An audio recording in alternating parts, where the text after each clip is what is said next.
altogether.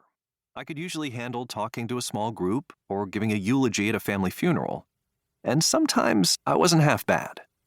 Most of the time, though, just the idea of speaking in front of a group of people left me racked with anxiety.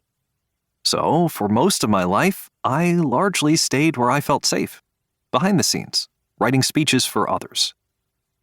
But I paid a price. I spent so many years helping President Obama and other leaders speak in their voice that, over time, I lost my own. I coached speakers on how to tell their stories, but the idea of sharing mine could be nauseating. I was able to draft remarks for Obama, who even his critics agree is one of the world's great speakers, but I struggled with a meaningless skit. Somehow, I made it through that night at the bar, though it's mostly a blur. My coworkers laughed and applauded, but walking back to our hotel through the empty streets of a city far from home, I felt helpless.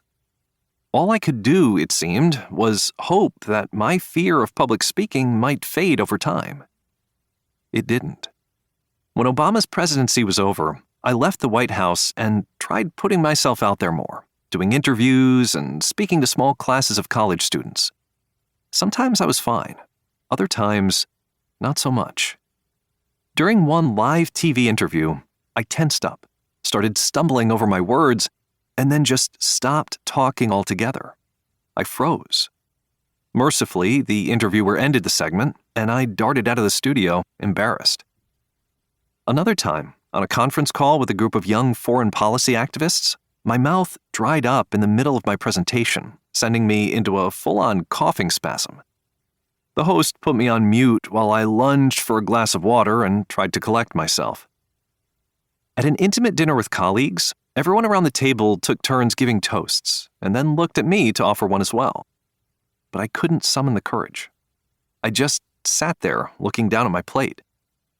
After a few seconds of awkward silence, the conversation moved on, and I spent the rest of the evening replaying my party foul in my mind.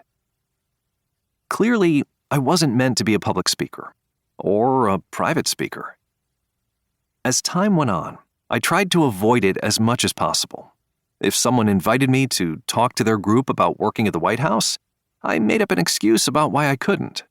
At dinners, I watched silently as others delivered toasts that got everyone raising their glasses.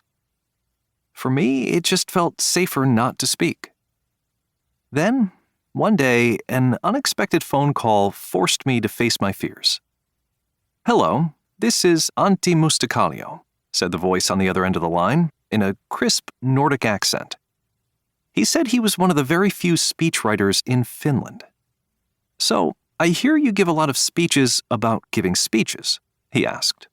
"Oh, absolutely," I said, mustering as much false confidence as I could. "I love it."